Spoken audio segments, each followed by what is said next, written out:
আল্লাহু আকবার, আল্লাহু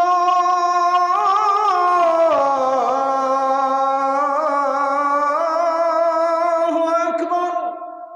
কোরআন আমাদের সংবিধান, কি কিতাব এটা! আল্লাহু আকবার বলে, কি নাই এর মধ্যে।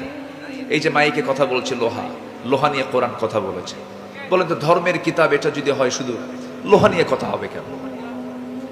ধর্মের কিতাব শুধু এটা নয়, অ্যাটম বোম তৈরিতে লোহা লাগে, লাগে না? অ্যালুমিনিয়াম লাগে। আল্লাহ পাক লোহার কথা কোরআনে বলেছেন, ওয়ানজালনাল হাদিদ ফীহি বাসুন শাদীদু ওয়া মানাফিউ লিন-নাস। আমি লোহা নাজিল করেছি। লোহা কি করেছি? নাজিল করেছি।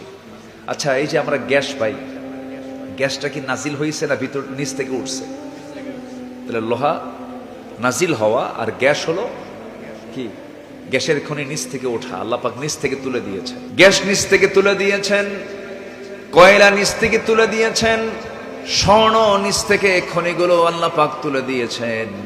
কিন্তু আল্লাহ রাব্বুল আলামিন লোহার ব্যাপারে বলছেন, ওয়া আনজালনাল হাদিদ ফীহি বাসুন শাদীদু ওয়া মানাফিউ লিন-নাস। আমি লোহা নাজিল করেছি যাতে রয়েছে প্রচন্ড শক্তি, মানুষের জন্য নানাবিধ উপকার। আল্লাহ পাক লোহার কথা বললেন, লোহাটা নাজিল করা হয়েছে। লোহা বিজ্ঞান আজকে গবেষণা করে দেখে লোহাটা নাজিল করাই হয়েছে। লোহা কেমনে নাজিল হলো? লোহা তৈরি করার জন্য যে পরিমাণ তাপের প্রয়োজন, সেই পরিমাণ তাপের কোনো জায়গা পৃথিবীতে নাই।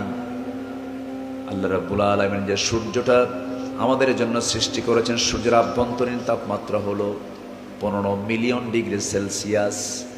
আর লোহা তৈরি করার জন্য যে তাপমাত্রা প্রয়োজন, সে তাপমাত্রার প্রয়োজন হলো 5 বিলিয়ন ডিগ্রি সেলসিয়াস।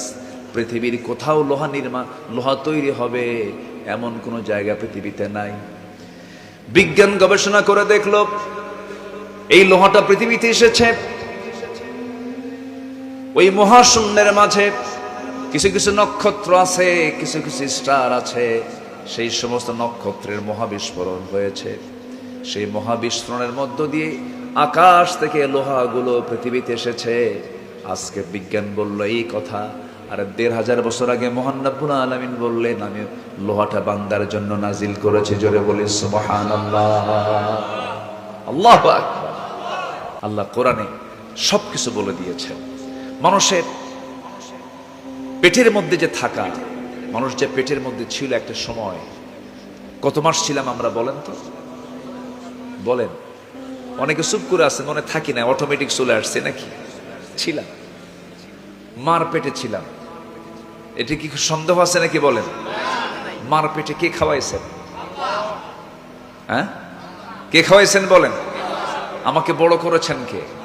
আমাকে তিলে তিলে প্রত্যেকটা অর্গানকে, প্রত্যেকটা অঙ্গ প্রত্যঙ্গ সুচারুরূপে নিখুঁত ভাবে কে পয়দা করেছেন? আলো ছিল না অন্ধকার ছিল? বলেন। অন্ধকার। পৃথিবীর কোন ফ্যাক্টরি আলো ছাড়া চলে? আর আল্লাহ আমার এমন ফ্যাক্টরিতে বানাইছে যে ফ্যাক্টরিতে কোনো আলোই নাই। আল্লাহু আকবার। নিকষ কালো একটা অন্ধকার ফ্যাক্টরিতে আল্লাহ পাক আমার জন্ম দিয়েছেন। জোরে বলে সুবহানাল্লাহ।